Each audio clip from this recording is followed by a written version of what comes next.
Well, the HHR is back, and the problem is a cracked exhaust manifold.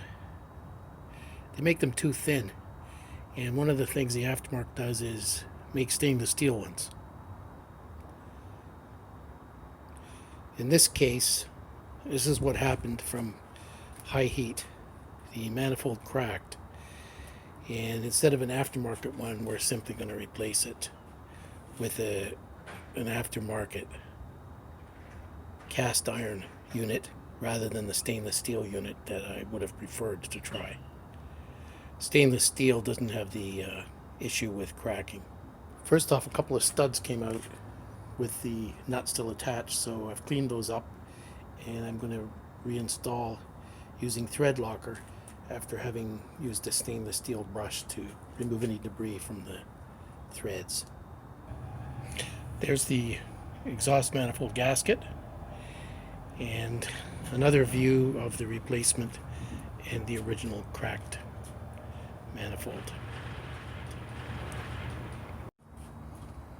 Did you end up completely pulling that apart, or did that come out that way? Pretty bad.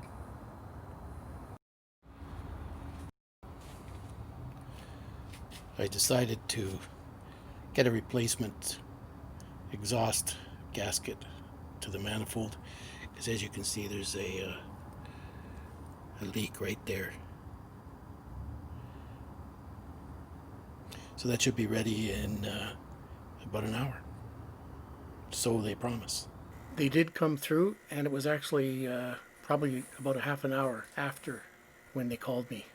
I was told the order went in just 1 minute before the close off. Okay, the new manifold goes in this way, and there's 3 studs that go there, except they're kind of stuck in there like bolts, which actually makes things easier. So I'm going to use the old studs that have the nuts attached to put those in after scraping off a little bit of the old gasket material.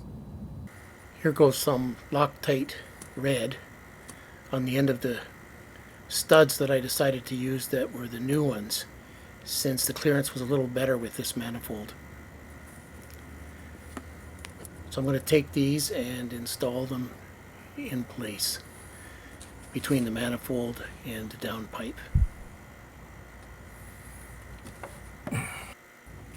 There's the first one in place,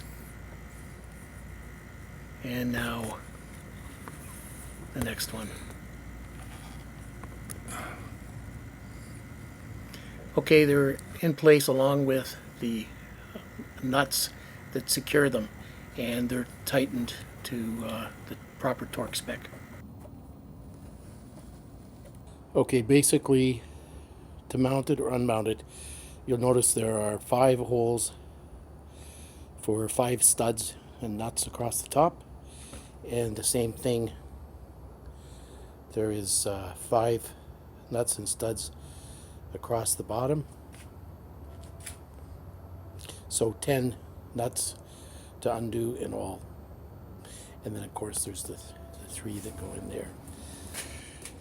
After I torque the manifold to specs, then these 2 items go in place, which is the heat shield to keep heat away from the interior of the car, and the mount for the air cleaner.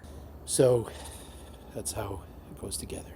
So here it start up again. Oh, yeah.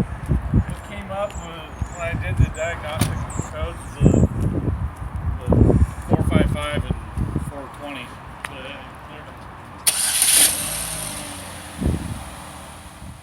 That sounds better.